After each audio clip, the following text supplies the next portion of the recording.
خاتم النبیین اور الہدی المحجلین الاولین والآخرین نبی الحرمین امام القبلتین وسیلتنا فی الدارین المزین بکل زین المنزہ من کل عیب وشیم مولانا ابو الثقلین بالحسن والحسین سبحان اللہ سبحان اللہ نبی الانبیاء عظیم الرجاء امیر الجود والعطاء ماہی الذنوب والخطاء شفیعنا یوم الجزاء سبحان اللہ سبحان اللہ سر اللہ محمود در اللہ مقصود نور الافئدة والعیون سرور القلب المحزون عالم ما کان وما یکون سبحان اللہ سیدنا و مولانا محمد صلی اللہ علیہ وسلم المبعوث رحمة للعالمين أما بعد فأعوذ بالله من الشيطان الرجيم بسم الله الرحمن الرحيم تلك الجنة التي نورث من عبادنا من كان تقيا صدق الله مولانا العظيم وصدق رسوله النبي الكريم الأمين إن الله وملائكته يصلون على النبي يا أيها الذين آمنوا صلوا عليه وسلموا تسليما الصلاة والسلام عليك يا سيدي يا رسول الله وعلى آلك وأصحابك يا سيدي يا الصلاة والسلام عليك يا سيدي يا رسول الله وعلى آلك وأصحابك يا سيدي يا رسول الله الصلاة والسلام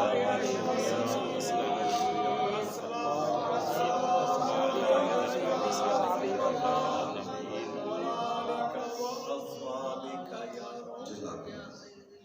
جزاکم اللہ خیر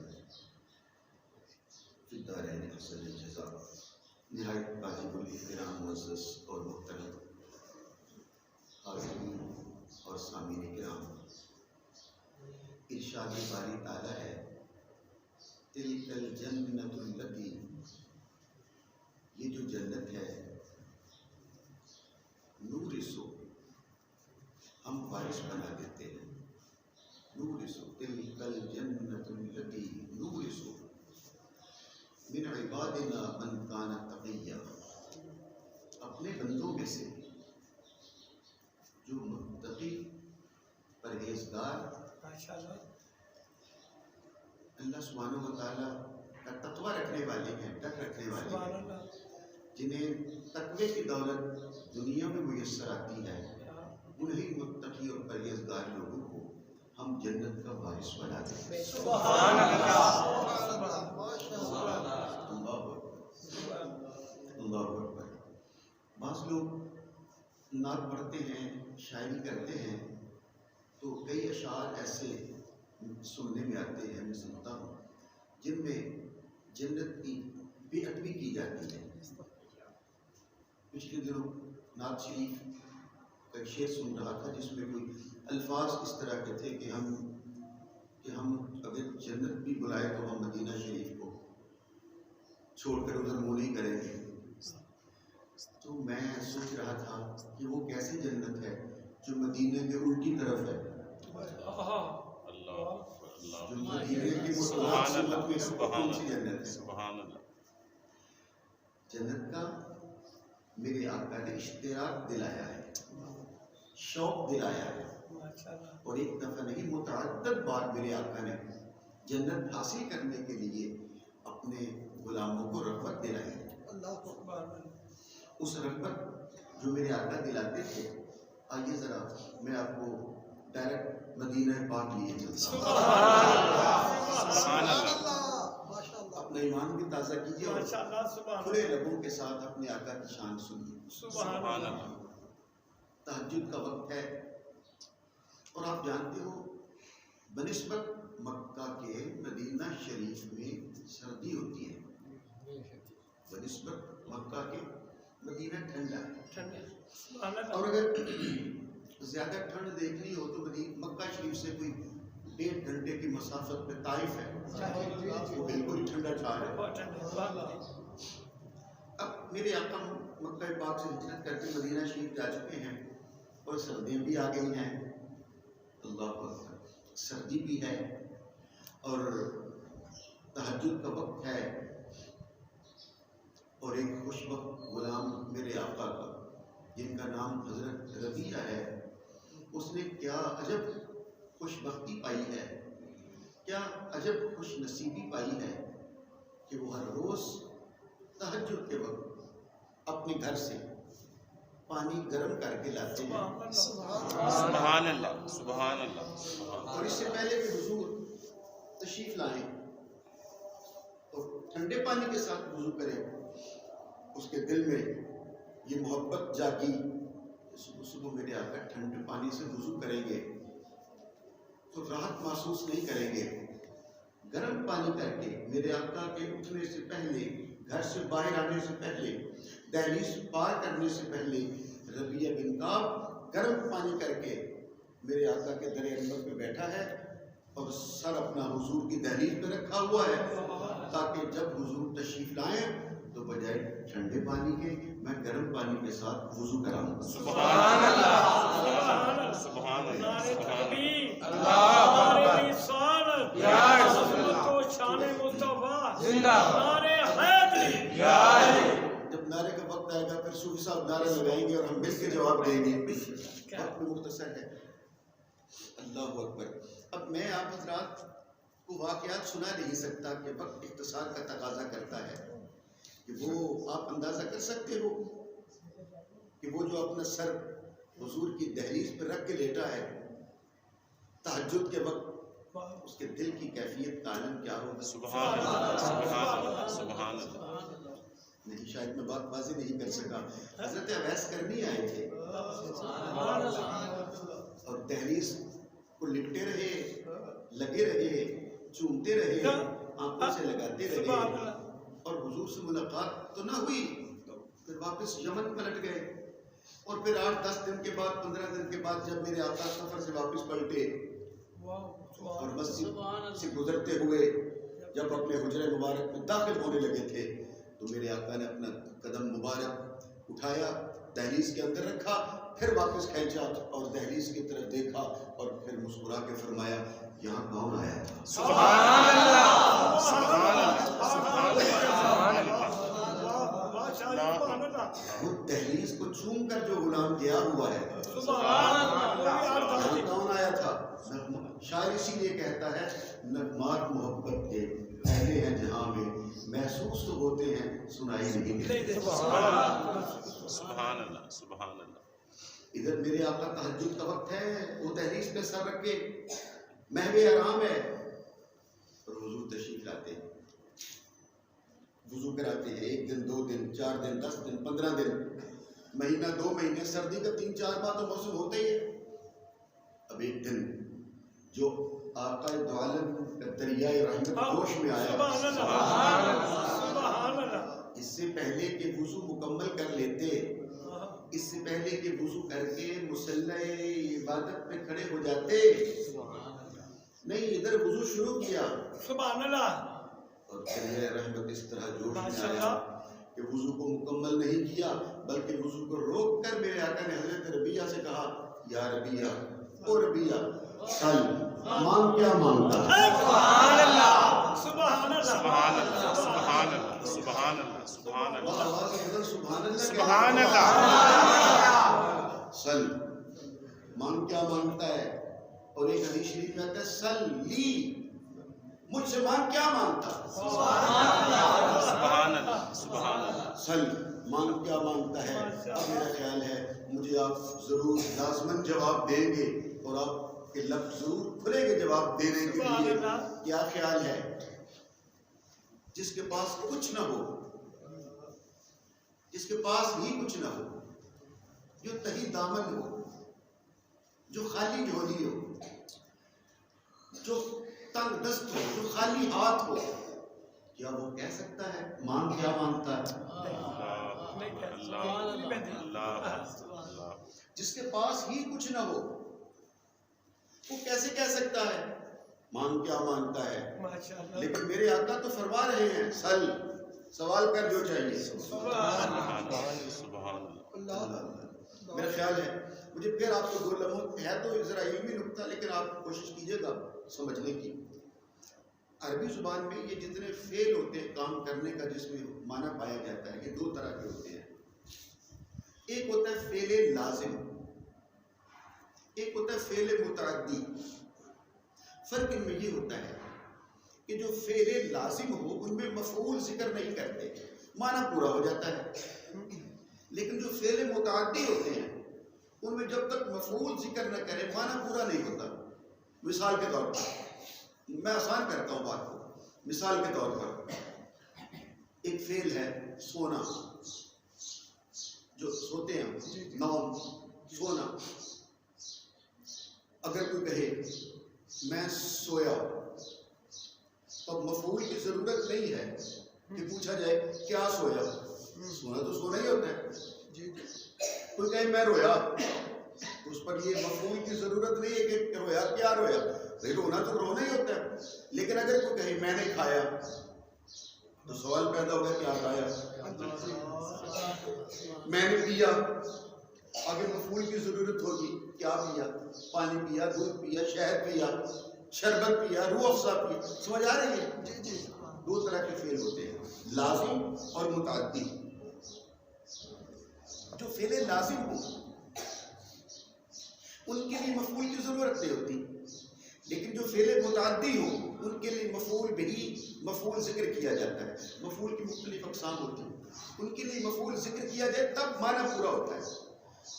خالی مفعول ذکر نہ کیا جائے تو معنی پورا نہیں ہوتا. کوئی کہے میں نے پیا تو میری بات پوری نہیں ہو سکی جب تک میں یہ نہ بتلاؤں کہ کیا پیا، کتنا پیا. کیا پیا، کتنا پیا، یہ 2 چیزیں. ٹھیک ہے نا. بس اب میں آپ کو لے آیا اس منزل پر. میری سرکار نے کہا سل، مانگ، کیا مانگتا ہے. یہ فعل متعدی ہے مانگ. لیکن آگے یہ نہیں فرمایا کیا، مفعول ذکر نہیں کیا. جب تک مفعول ذکر نہ کیا جائے معنی پورا نہیں ہوتا. تو مفسرین کرام فرماتے ہیں یاد رکھیے جب فعل متعدی ذکر کیا جائے لیکن اس کے ساتھ مفعول بہی ذکر نہ کیا جائے تو اس فعل میں اطلاق پایا جاتا ہے، وہ مطلق ہو جاتا ہے. یعنی کہنے والا مطلق کہہ رہا ہے کہ میں نے مفعول ذکر نہیں کیا لیکن فعل متعدی ذکر کیا ہے. اس کا معنی یہ ہے سل، مانگ، کیا مانگتا ہے. مجھے یہ کہنے کی ضرورت نہیں ہے کہ یہ مانگ، یہ نہ مانگ، اتنا مانگ، اتنا نہ مانگ، اب مانگ، فلاں وقت نہ مانگ. نہیں، جب مطلق کا مانگ تو اس کا مطلب یہ ہوگا جو چاہے مانگ، جتنا چاہے مانگ. تو مانگنے میں دیر نہیں کرے گا، میں دینے میں دیر نہیں کرے گا.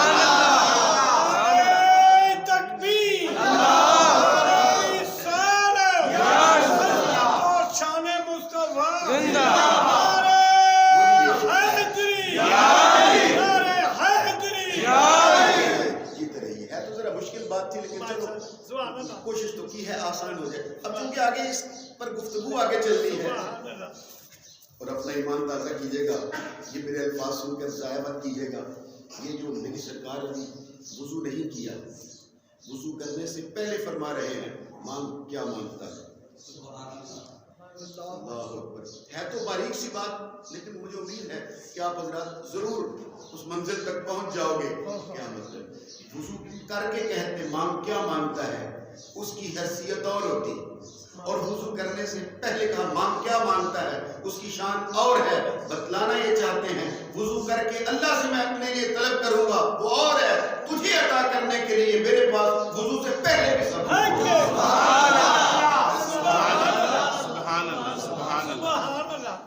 دامن بھرنے کے لیے وضو سے پہلے بھی میں عطا کر سکتا ہوں. مانگ، کیا مانگتا ہے. سل، جو چاہے مانگ، جتنا چاہے مانگ. یعنی مطلق افراد میں بھی صفات میں بھی جو چاہے مانگ اور جتنا چاہے مانگ. جو چاہے مانگ، جتنا چاہے مانگ، جب چاہے مانگ اور جیسے چاہے مانگ. اور پھر یاد رکھیے گا مانگنے والا وہ مانگتا ہے اپنی طلب کے ساتھ. کوئی مانگتا ہے حسب ضرورت، کوئی مانگتا ہے اپنے انداز کے ساتھ، کوئی مانگتا ہے عند المحبت. اپنے اپنے مانگنے کا انداز ہوتا ہے. کوئی محبت سے مانگ لیتا ہے، کوئی ضرورت سے مانگ لیتا ہے.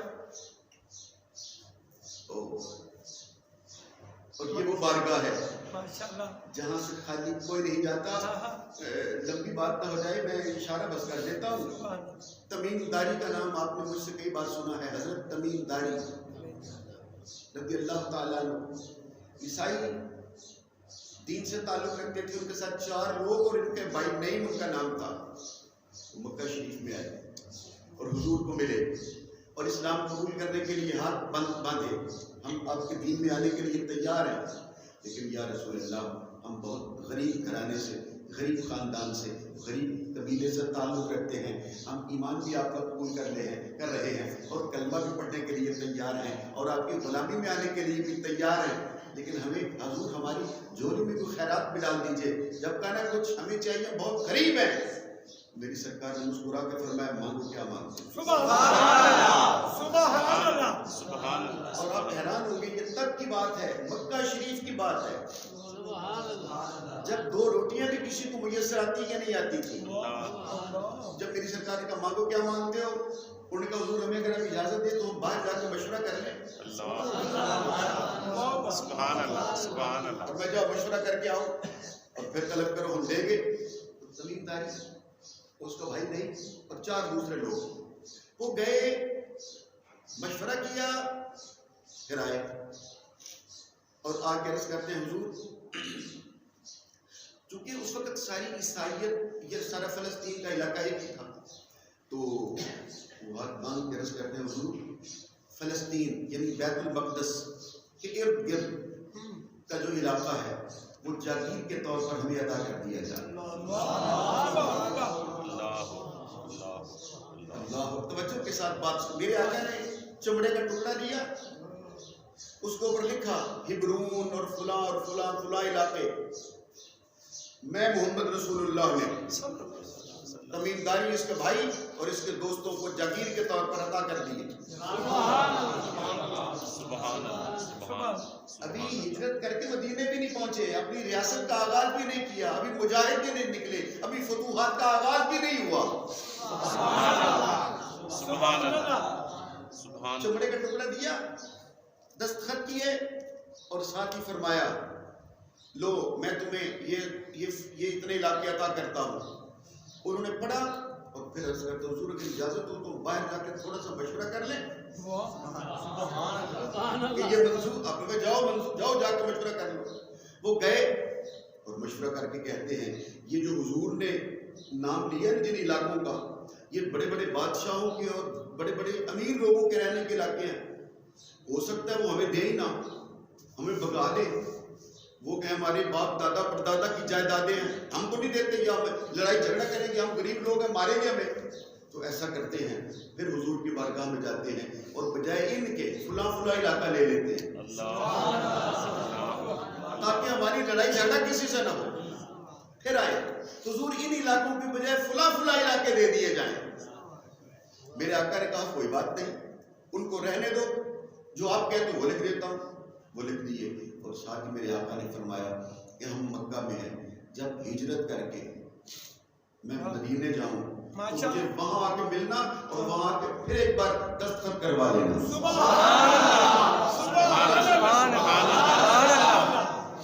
یہاں جب مکے میں سند دی تھی، یعنی انتقال نامہ ان کے نام کیا تھا، تو نیچے گواہوں کے طور پر عباس بن عبد المطلب اور شاید حمزہ بن عبد المطلب کے نام لکھے تھے. اور جب مدینہ شریف پھر حضور ہجرت کر کے مدینے آ گئے، یہ بھی مدینے پہنچے. اللہ اکبر، اللہ اکبر. اور یہاں میرے آقا کی خدمت میں اپنی سند پیش کی. میرے آقا نے نیچے 2-3 لائنیں اور تحریر کی. کیا آپ نے فرمایا میں محمد رسول اللہ نے یہ علاقے ان 6 لوگوں کو دے دیے، اور صرف ان کو نہیں دیے، تا قیامت ان کی اولادوں کو بھی دے دیے. نیچے گواہوں کے طور پر حضرت صدیق اکبر، فاروق اعظم، عثمان غنی، مولا علی شیر خدا کے نام لکھے. ایک بار محبت سے کہیے تو اللہ اکبر، اللہ جنہیں میرے آقا نے بادشاہت دے دی.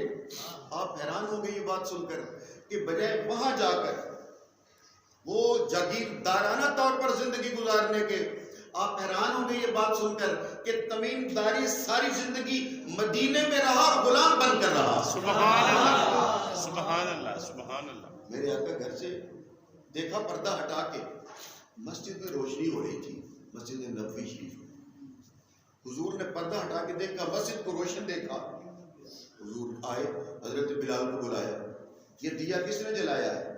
کیونکہ اس سے پہلے مسجد میں دیا جلانے کا رواج نہیں تھا. بلاؤ سب. حضرت بلال کھڑے ہوئے آواز دی، سب غلام جمع ہو جاؤ، آقا بلا رہے ہیں. سب لوگ جمع ہوئے.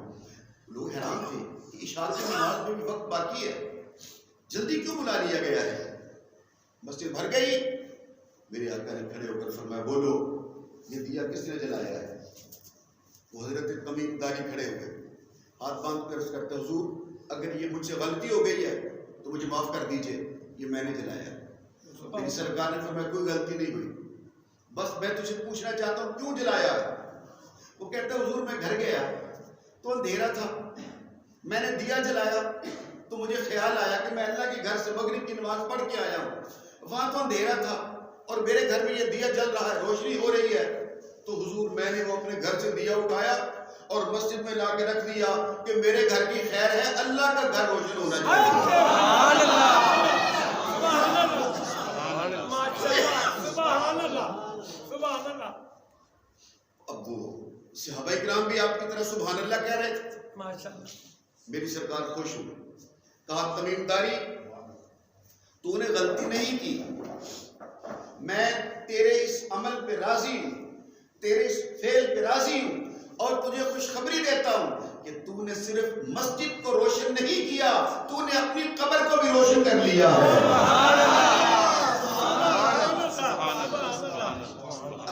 ابھی میں مطمئن نہیں ہو رہا آپ حضرات کے ساتھ کہ شاید میں بات آپ تک پہنچا نہیں رہا اس طرح.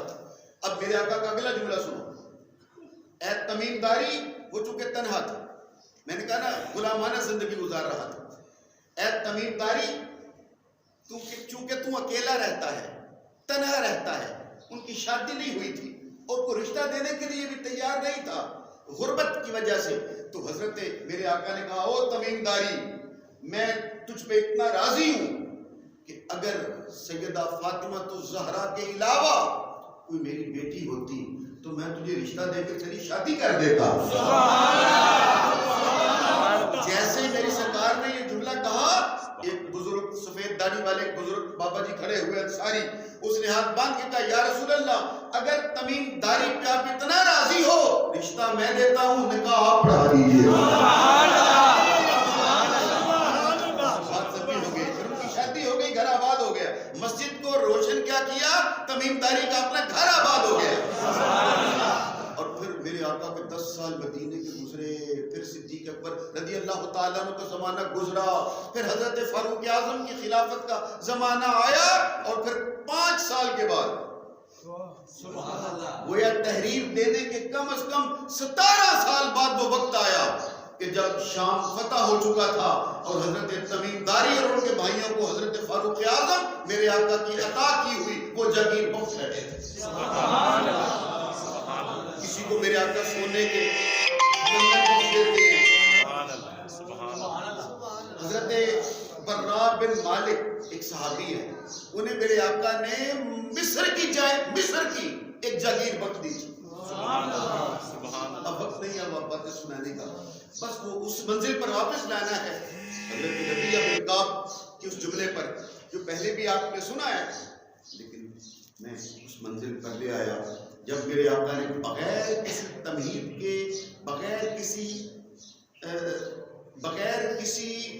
شرک کے ماشاءاللہ مطلق فرمایا سل جو تیرا جی چاہے، جو جی چاہے، جتنا چاہے، یہ تہجد کا وقت ہے، سل تجھے اجازت ہے، کوئی قدغن نہیں ہے، مانگ اور قربان جائیں. اس مدرسہ نبوی کے پڑھے ہوئے طالب علم جناب ربیعہ بن کعب کے قربان ہو جائیں.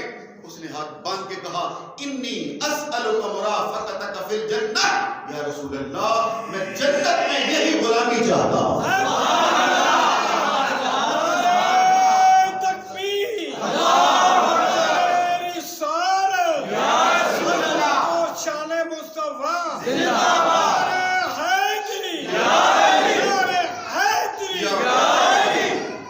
مل کے نعرہ حیدری کا جواب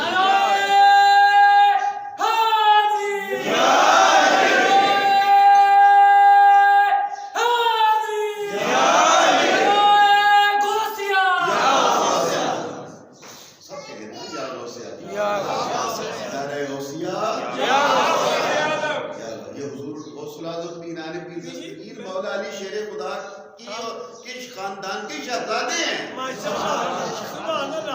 واپس کہا انی بے شک میں اسألک آپ سے مانگتا ہوں مرافقتک فی الجنہ، یا رسول اللہ میں آپ سے مانگتا ہوں، آپ کو مانگتا ہوں اور جنت میں مانگتا ہوں۔ سبحان اللہ سبحان اللہ سبحان اللہ۔ آپ کو سبحان اللہ کا مزہ نہیں آ رہا؟ میں آپ کو مانگتا ہوں، آپ سے مانگتا ہوں اور جنت میں مانگتا ہوں، اور بزبان شاعر سب کچھ خدا سے مانگ لیا، تجھ کو مانگ کر اٹھتے نہیں ہیں ہاتھ میرے اس دعا کے بعد۔ تجھ سے مانگوں میں تجھی کو کہ سبھی کچھ مل جائے۔ جب میرے آقا نے کہا مانگ، کیا مانگتا ہے؟ وہ کہتے ہیں انی اسألک مرافقتک فی الجنہ، تجھ سے مانگوں میں تجھی کو کہ سبھی کچھ مل جائے۔ 100 سوالوں سے یہی ایک سوال اچھا ہے۔ حضور میں نے 100 سوال کیا کرنے ہیں، ایک ہی کافی ہے۔ سبحان اللہ سبحان اللہ۔ وہ خلیفہ ہارون رشید بیٹھا ہوا تھا نا، اس نے دربار سجا ہوا ہے، تخت پہ بیٹھا ہے، یہ کرسیاں لگی ہوئی ہیں دوسرے بڑے بڑے امیر و وزیروں کے لیے سونے کی اور چاندی کی اور ہیرے جوہرات کے ساتھ دربار بھرا ہوا، اور خلیفہ ہارون رشید اپنے درباریوں پہ، وزیروں پہ، مشیروں پہ، غلاموں پہ راضی ہوا اور اعلان کر کے کہا لو جو میرے بھرے دربار میں سے جو لینا چاہتا ہے، جس چیز پہ ہاتھ رکھے گا اسی کی۔ کسی نے میز اٹھایا، کسی نے سونے کی کرسی اٹھائی، کسی نے چاندی کی کرسی اٹھائی، کسی نے ہیرے جوہرات اٹھائے، کسی نے درہم و دینار اٹھائے، اپنی اپنی مرضی کی چیزیں دربار میں سے لوٹ رہے تھے۔ بس ایک کنیز تھی حبشن، وہ آگے آہستہ آہستہ جب لوگ چھینا جھپٹی میں مصروف تھے اور اعلیٰ سے اعلیٰ چیز اٹھانے کی کوشش کر رہے تھے، وہ ایک حبشن کنیز تھی جو چھوٹے چھوٹے قدموں سے چلتی ہوئی آئی اور خلیفہ ہارون رشید کے کندھے پہ ہاتھ رکھا۔ خلیفہ نے حیران ہو کر کہا تو بھی لوٹ، تو بھی کچھ اٹھا لے، تو یہاں کیا کر رہے ہیں میرے کندھے پہ ہاتھ رکھے؟ تو اس کنیز کا جواب میں آپ کو سنانا چاہتا ہوں تاکہ حدیث کے ساتھ متصل کر سکوں۔ جب خلیفہ ہارون رشید نے کہا تو بھی دوسروں کی طرح کچھ چیز اٹھا، تو یہاں کھڑی کیا کر رہی ہے؟ اس نے خلیفہ ہارون رشید کے کندھے پہ ہاتھ رکھ کے کہا اے ہارون رشید، لوگوں نے تیرے سارے درباریوں، مشیروں، وزیروں نے خزانے لوٹ لیے، میں نے خزانے والا لوٹ لیا۔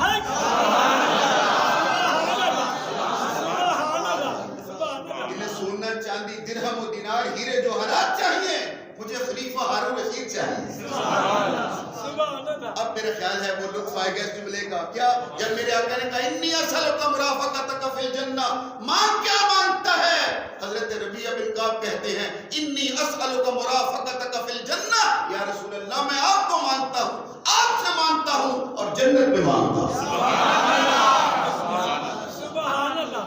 یہ غلامی، یہ نوکری، یہ غلامی، یہ خدمت، وضو کرنے کی یہ ڈیوٹی جو اللہ نے مجھے یہاں عطا فرما رکھی ہے، جنت میں بھی یہی غلامی مل جائے۔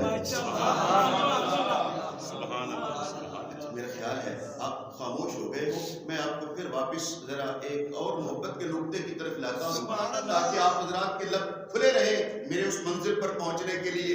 آپ سے مانگتا ہوں اور آپ کو مانگتا ہوں اور جنت میں مانگتا ہوں۔ میری سرکار کائنات کے شہنشاہ نے یہ نہیں فرمایا کہ نہیں میں تو دنیا کی چیز کہہ رہا تھا، یہاں کوئی جاگیر، سونا، چاندی، ہیرے جوہرات کی بات کر رہا تھا، نہیں، جب اس نے کہا نا انی اسألک مرافقتک فی الجنہ، میں جنت میں آپ کی ہمسائیگی کا شرف مانگتا ہوں، جنت میں یہی ڈیوٹی مانگتا ہوں، جنت میں یہی خدمت مانگتا ہوں، یہی وضو والی ڈیوٹی جنت میں مانگتا ہوں۔ میری سرکار نے مسکرا کے کہا ابا غیر ذالک، وہ یہ ہو گیا اور بھی مانگ لے۔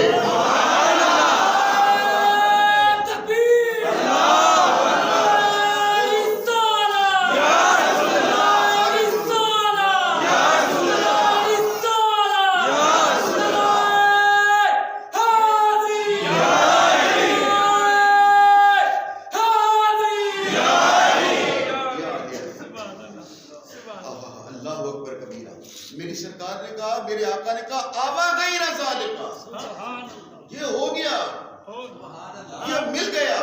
کیا مطلب؟ تجھے جنت بھی مل گئی، قیامت کے دن کامیابی بھی مل گئی، حساب کتاب کی کامیابی بھی مل گئی، ایمان پہ مرنا بھی مل گیا، میزان پہ کامیابی بھی مل گئی، پل صراط سے کامیابی سے گزرنا بھی مل گیا، جنت بھی مل گئی، اور جنت بھی میرے والی مل گئی، اور وہاں یہ غلامی کا شرف بھی مل گیا۔ آبا غیر ذالک، اس سے اعلیٰ چیز بھی مانگ لے، سبحان اللہ سبحان اللہ، اس سے اعلیٰ چیز بھی ہے کہ وہ مانگ لے۔ وہ کہہ رہے تھے انی اسألک مرافقتک فی الجنہ، نہیں میرے آقا مجھے یہی غلامی کافی ہے۔ سبحان اللہ سبحان اللہ، اللہ اکبر۔ کیوں؟ ماشاءاللہ، وہ جو یہاں ایک نقطہ محبت میں سناتا ہوں ماشاءاللہ، تاکہ جو دوست ابھی پریشان بیٹھے ہیں وہ بھی اپنے آقا کا ذکر سننے کے لیے ذہنی طور پر تیار ہو جائیں، اور جو تھوڑا جیسا صوفی صاحب کو نیند آ رہی ہے یہ بھی ذرا نیند ان کی ٹھیک ٹھاک ہو جائے۔ جو میں جملہ کہنے لگا ہوں وہ یہ ہے، ذرا محبت اور کھلے کان اور کھلی آنکھوں کے ساتھ سنیے گا۔ جو جملہ کہنے لگا ہوں وہ یہ ہے کہ میرے آقا وضو کرنے سے پہلے، سبحان اللہ سبحان اللہ، ابھی وضو مکمل نہیں کیا، وضو سے پہلے انہیں کہہ رہا تھا مانگ کیا مانگتا ہے؟ وہ جنت مانگ رہا تھا، اور جو میں نے کہا وہ سب مانگ لیا اور مل بھی گیا۔ کیا مطلب؟ حضور بتلانا یہ چاہتے تھے، وضو کر کے فرماتے، حکم دیتے، اس کی شان اور ہوتی، اس کی حیثیت اور ہوتی، اور وضو سے پہلے جو کہہ رہے ہیں مانگ، اس کی شان اور ہے۔ کیوں؟ یہ بتلانے کے لیے کہ او میرے غلام، او میرے صحابی، او ربیعہ بن کعب، اے میری غلامی پہ شرف اور ناز کرنے والے میرے غلام، سن لے، اگر میں وضو کرتا ہوں تو یہ سنت بنانے کے لیے کرتا ہوں، اگر میں وضو کرتا ہوں تو سنت بنانے کے لیے کرتا ہوں، ویسے مجھے وضو کی ضرورت نہیں ہے، اللہ نے مجھے پاک بنا دیا ہے۔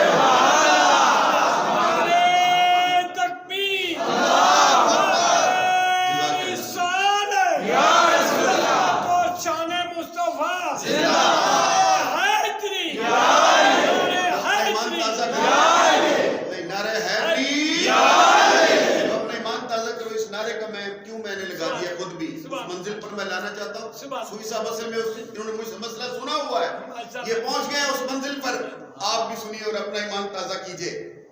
وضو کی ضرورت نہیں تھی سنت بنانے کے لیے، یہ جو میں وضو کرتا ہوں یہ صرف تمہارے لیے سنت بنانے کی خاطر، ضرورت نہیں ہے، اور یہ میری بات نہیں ہے، یہ حدیث شریف ہے کہ ادھر میرے آقا نے تہجد کی نماز پڑھی، جی ہاں بخاری شریف، اپنے گھر میں تہجد کی، پہلے اٹھے وضو کیا، تہجد کی نماز پڑھی، اور تہجد کی نماز پڑھ کے حضور لیٹ گئے اور سو گئے، اور پھر فجر کی نماز کا وقت ہو گیا، حضرت بلال آئے، تشریف لائے، اذان کہی، صحابہ کرام آنے لگے، سنت نفل پڑھتے گئے، بیٹھتے گئے، جماعت کا وقت ہو گیا، حضرت بلال حبشی دروازے پر آئے رضی اللہ تعالیٰ عنہ، دروازے پر آئے اور آ کے آواز دی، الصلاۃ الصلاۃ یا رسول اللہ، میرے آقا نماز کا وقت ہو گیا، تشریف لائیے۔ حضرت عائشہ رضی اللہ تعالیٰ عنہا کہتی ہیں حضور اپنے اس مصلے سے اٹھے جس میں سوئے ہوئے تھے، مصلے سے اٹھے، حجرہ پاک سے باہر نکلے، دروازہ کھولا، پردہ ہٹایا، ریاض الجنہ سے گزرتے ہوئے اپنے محراب میں آئے, مصلی پہ کھڑے ہوئے اور اللہ اکبر کہہ کے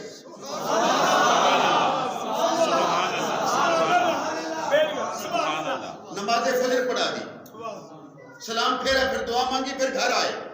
حضرت بی بی عائشہ کہتی ہیں میں انتظار میں بیٹھی تھی کہ آج آقا نے کیا کیا ہے. حضور آئے, میں نے ہاتھ باندھ کے کہا حضور اگر اجازت ہو تو سوال کر لوں. میرے آقا نے کہا اے عائشہ پوچھو کیا مسئلہ ہے, کیا سوال ہے. حضور آپ نے خود ہی تو کہا ہے بغیر وضو کے نماز نہیں ہوتی, اور جب بندہ سو جائے تو وضو ٹوٹ جاتا ہے. میرے آقا نے کہا بالکل کہا ہے. تو یا رسول اللہ میں نے دیکھا آپ نے وضو کیا, پھر تہجد پڑھی, پھر آپ لیٹ گئے, پھر آپ سو گئے, میں آپ کے خراٹوں کی ہلکی ہلکی آواز سنتی رہی ہوں, پھر بلال کی آواز آئی, آپ سونے سے اٹھے, مصلی پر پہنچے اور فجر کی نماز پڑھا دی. جب آپ کا وضو نہیں تھا تو نماز کیسے ہو گئی؟ جب آپ کا وضو نہیں تھا جماعت کیسے ہو گئی؟ میرے آقا نے مسکرا کے کہا ہے عائشہ وہ مسئلہ جو میں نے بتلایا تھا وہ تمہارے لیے بتلایا تھا, اپنے لیے تو نہیں بتلایا تھا.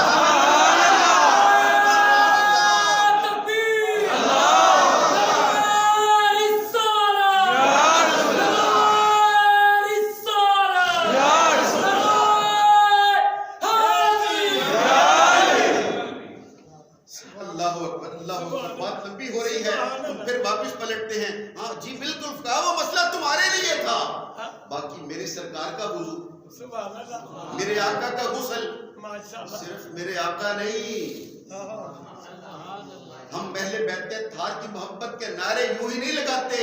یہ قرآن پڑھو انما یرید اللہ لیذھب عنکم الرجس اہل البیت ویطہرکم تطہیرا.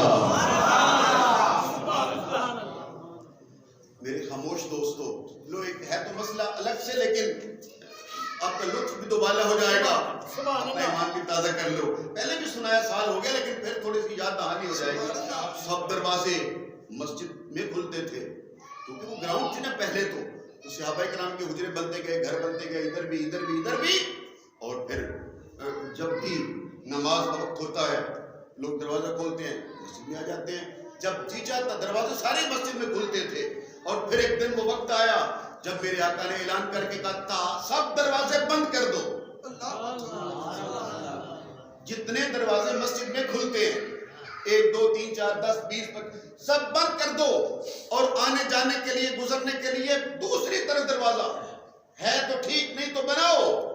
لوگوں نے دروازے بنا لیے, اور پھر ایک صحابی حاضر خدمت اور ہاتھ مانگ کے کہتا ہے, اچھا ایک جملہ رہ گیا تھا جو اصل میں تھا, سب دروازے بند کر دیے, فرمایا بس 2 ہی دروازے کھلے رہے.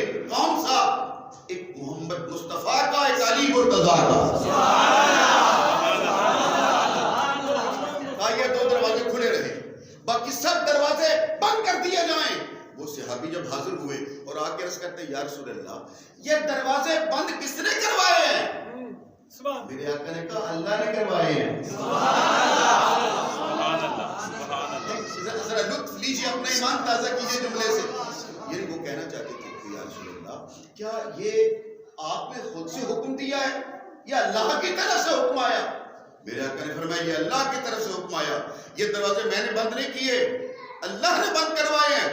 اب اس نے اگلا سوال کیا, وہ کہتے ہیں یا رسول اللہ لیکن علی کا دروازہ تو کھلا ہے.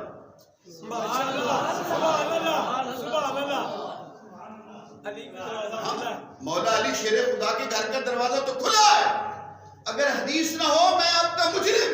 میری سرکار نے کہا جس اللہ نے تمہارے گھروں کے دروازے بند کروائے ہیں اسی اللہ نے ان کے گھر کا دروازہ کھلا رہنے کا حکم دیا. جس نے بند دروازے بند کرنے کا حکم دیا ہے ان کے گھر کا دروازہ کھلا رکھنے کا حکم بھی اسی اللہ نے دیا. اس میں راز کیا ہے؟ فرمایا تم پر ہر وقت زندگی میں کوئی نہ کوئی ایسا وقت آ سکتا ہے, ایسا موقع آ سکتا ہے کہ مسجد کے اندر تم ادب نہیں رکھ سکتے. ہو سکتا ہے نا بھی غسل واجب ہو, تو کہا پر تم پر, مردوں پر بھی خواتین پر بھی ایسا وقت آ سکتا ہے جب وہ اپنا قدم مسجد میں نہیں رکھ سکتے. بس اہل بیت طاہر کی شان سنو اور اپنا ایمان تازہ کرو. فرمایا تم اس حالت میں مسجد میں قدم نہیں رکھ سکتے، لیکن اللہ نے جنہیں پاک کیا ہے وہ مسجد میں آ بھی سکتے ہیں، وہ جا بھی سکتے ہیں۔ اور میرے آقا نے آیت پڑھی، کہا انما یرید اللہ لیذھب عنکم الرجس اہل البیت ویطہرکم تطہیرا۔ محمد علی، فاطمہ، حسن، حسین، کہا اللہ نے ان کو پاک کر دیا۔ اچھا میں بات مکمل ختم کرنے لگا ہوں تیزی کے ساتھ، کیونکہ اہل بیت اطہار کا ذکر بھی ہے۔ حضور غوث الاعظم پیرانی پیر دستگیر کی بات بھی کرنی تھی، وہ ہو گئی، مولا علی کا ذکر ہو گیا، لیکن اپنا ایمان تازہ کیجیے اس بات پر۔ جب وہ میری سرکار نے کہا نا آوا غیر ذالک، اور اس سے بہتر مانگ لے۔ اچھا میں آپ سے پوچھتا ہوں، اس سے بہتر کیا ہو سکتا تھا؟ وہ مانگ تو لیا، جنت تو مانگ لی، ایمان پہ کامیابی بھی مانگ لی، حساب کتاب پہ کامیابی بھی مانگ لی، میزان پہ جہاں قرآن کہتا ہے مثقال ذرۃ خیر یرا ومن یعمل مثقال ذرۃ شر یرا، جہاں ایک ذرے کا طول کا حساب ہوگا، وہاں بھی کامیابی مانگ لی، پل صراط پہ سے گزر کر جنت میں جانا بھی مانگ لیا، اور جنت بھی حضور والی مانگ لی، قرب بھی مانگ لیا۔ اب اور کیا تھا جو اس سے بہتر ہوتا؟ حضور کہہ رہے ہیں آوا غیر ذالک، وہ مانگ جو اس سے بہتر ہے۔ کیا اس کائنات میں اس سے بہتر بھی کچھ تھا اور ہو سکتا تھا؟ جی ہاں، ایک چیز ایسی تھی جو اس سے بہتر تھی۔ حضور ادھر اشارہ کر رہے تھے کہ وہ مانگ، وہ کیا تھا؟ وہ تھا دیدار الہی۔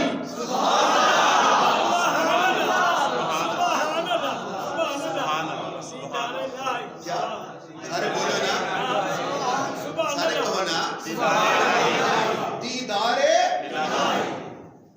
اللہ کا دیدار مانگ۔ وہ کہہ رہے تھے آپ کا قرب چاہیے، جنت میں آپ کی زیارت چاہیے، حضور کہہ رہے تھے اللہ کا دیدار مانگ۔ جب کہا غیر ذالک تو حضرت ربیعہ بن کعب نے ہاتھ باندھ کے کہا نہیں میرے لیے یہی کافی ہے۔ تو ربیعہ دیدار کیوں نہیں مانگ رہا؟ وہ ایک ہی جواب دیتے ہیں، کیا کہا؟ اگر میں نے دیدار جب حضور کے قرب میں رہوں گا تو کیا وہاں دیدار نہیں ملے گا؟ دیدار تو وہاں بھی ملے گا، لیکن میں دیدار اس لیے نہیں مانگ رہا کہ اگر میں نے براہ راست دیدار الہی مانگ لیا وہ میری حیثیت کا ہوگا، اور جو دیدار حضور کے قرب میں رہ کے ملے گا وہ مصطفیٰ کی شان کے لائق ہے۔ نعرہ تکبیر، نعرہ رسالت، عظمت و شان مصطفیٰ، نعرہ حیدری، نعرہ غوثیہ۔ وہ دیدار جو خود لوں گا تو میری حیثیت کا ہوگا، جو آپ کے قرب میں ملے گا وہ آپ کی شان کے لائق ہوگا۔ میری سرکار نے جب دیکھا کہ بندہ پکا ہو گیا، اعنی علی کثرتک بنفسک، یا اے ربیعہ بن کعب یہ ہو گیا، اب تو نے میری مدد کرنی ہے کثرت سجود کے ساتھ۔ سبحان اللہ، اعنی علی نفسک بکثرت السجود، اب تو نے کیا کرنے ہیں؟ کثرت کے ساتھ سجدے کرنے ہیں۔ بس نماز کے بعد آپ ایک ایک سجدہ کیجئے گا، کیونکہ جو میں جملہ آیت پڑھنے لگا ہوں نا وہ آیت سجدہ ہے، ماشاءاللہ، تو پڑھنے والے پر بھی سننے والے پر بھی ایک سجدہ لازم ہو جاتا ہے۔ سجدہ تلاوت کو آپ سجدہ کیجئے گا جب نماز پڑھیں گے، سنو پر اپنا ایمان تازہ کرو۔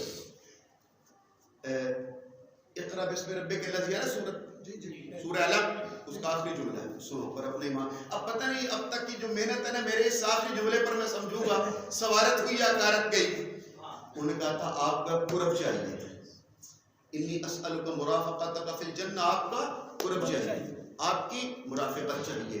میرے آقا نے کہا فاعنی علی نفسک بکثرت السجود، سجدے کر کثرت کے ساتھ۔ کیا مطلب کہ تو سجدے کرے گا میرا قرب ملے گا، تو سجدے کرے گا میرا قرب ملے گا۔ اب قرآن پڑھیے، بسم اللہ الرحمن الرحیم۔ اللہ تعالیٰ قرآن میں فرما رہے ہیں واسجد واقترب، اے بندے سجدے کر اللہ کے قریب ہو جائے۔ واسجد واقترب، سجدے کر اللہ کے قریب ہو جا۔ اب میں وہ جملہ کہنے لگا ہوں کہ بات میری پوری ہوئی ہے، بس ویسے ہی گئی۔ حضور کہہ رہے ہیں سجدے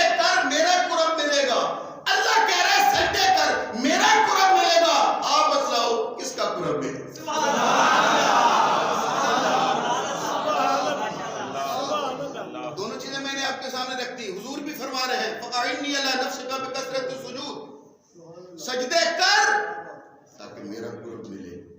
اور اللہ تعالیٰ فرما رہے ہیں, اب ہم جتنی بار بھی اس آیت کو پڑھیں گے سجدہ ایک ہی ہوگا آپ پر. وَاسْجُدْ وَاقْتَرِب, سجدے کر اور میرے قریب ہو جا. تو میں آپ سے یہ تو پوچھ رہا ہوں کس کا قرب ملے گا؟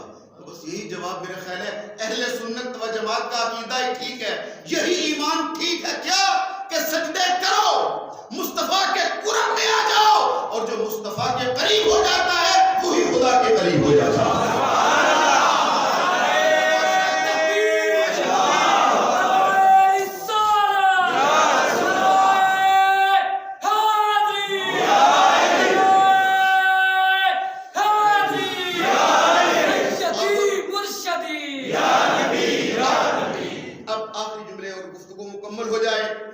سوئی صاحب کے نعرے پر بات پوری ہوگی.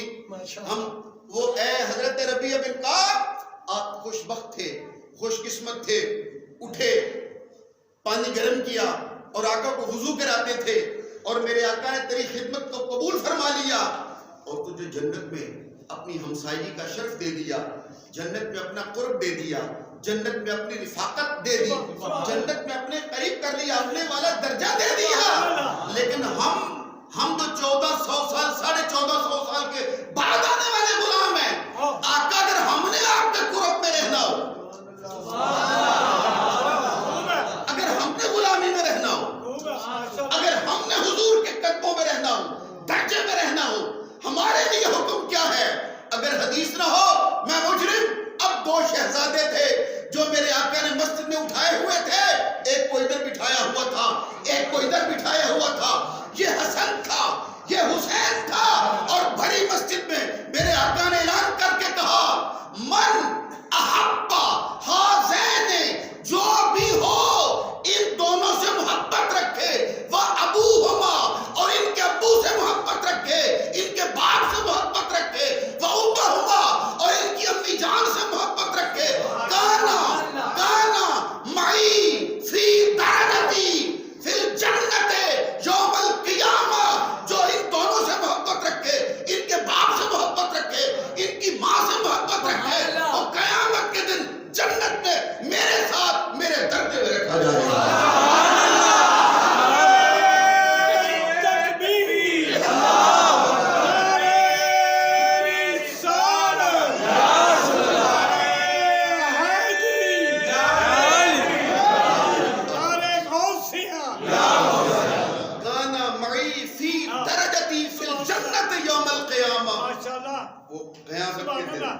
میرے درجے میں ہوگا, یعنی جنت میں جہاں ہم ہوں گے وہی اہل بیت اطہار سے محبت کرنے والے ہوں گے. اللہ اکبر کبھی اللہ اکبر. علماء کرام فرماتے ہیں ایک سوال ابھرتا ہے ذہنوں میں, ایک سوال پیدا ہوتا ہے ذہنوں میں. ابھی لنگر شریف بھی تیار ہو چکا ہے, اور میں 5 منٹ پہلے اپنی گفتگو کو مکمل کر دیتا ہوں تاکہ نماز کے بعد دعا حضور غوث اعظم پیران پیر دستگیر کے لیے بھی, میرے والد گرامی رحمۃ اللہ علیہ کا بھی دعا ہوگی, سب کے لیے دعا کریں گے انشاءاللہ. آپ لنگر کھا کے جائیے گا.